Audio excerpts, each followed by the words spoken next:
audience, everybody was nodding. And I think, well, they were nodding at the importance, the radicalism of that gesture. As an American saying, yeah, my education taught me to be linear and to do things whole, and I'm not going to do that anymore. And the notion of the cutting room is still important to you, the notion of writing as images and in pieces. That it doesn't seem to have changed in all those years. Do you still agree with what you said in that passage? Yes. And how radical did it feel to reject this this socialization to narrative? Well, I didn't have the sense that I was rejecting it. I had the sense that it had rejected me. Right, in the White Album for sure, because you were thinking that you'd broken down. Yeah. But maybe you had, but you can't have broken down all the years since then. You still believe. Well, who knows? I mean, I knew that answer was coming. I would say no, Joan. But the next time you have the next time we, your readers, get to the point where you're breaking down is in Magical Thinking. And this is the passage that I wanted to end with, because it says basically the same thing, only in the specific context of the death of your beloved husband. You read it last night a little bit, and we began today by talking about it this hour. I thought we'd end with it. You have the phrase, "The way I write is who I am, or have become."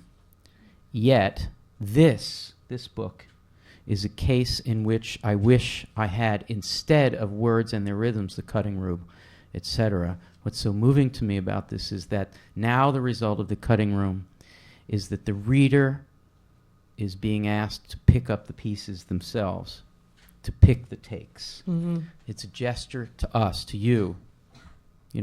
It's opening out.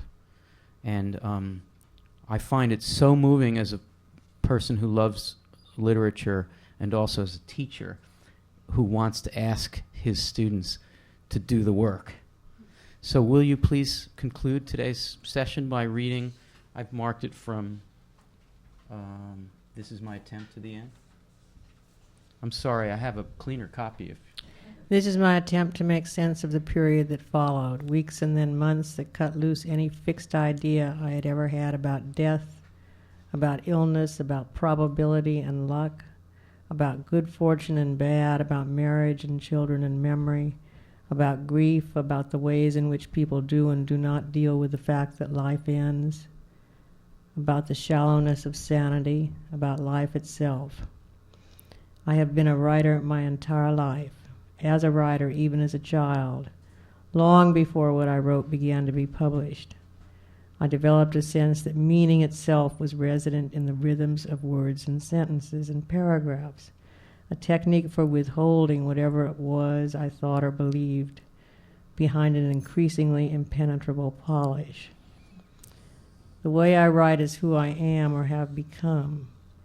Yet this is a case when I wish I had, instead of words and their rhythms, a cutting room equipped with an Avid, a digital editing system on which I could touch a key and collapse the sequence of time, show you simultaneously all the frames of memory that come to me now, let you pick the takes, the marginally different expressions, the variant readings of the same lines. This is a case in which I need more than words to find the meaning. This is a case in which I need whatever it is I think or believe to be penetrable, if only for myself. Joan Didion.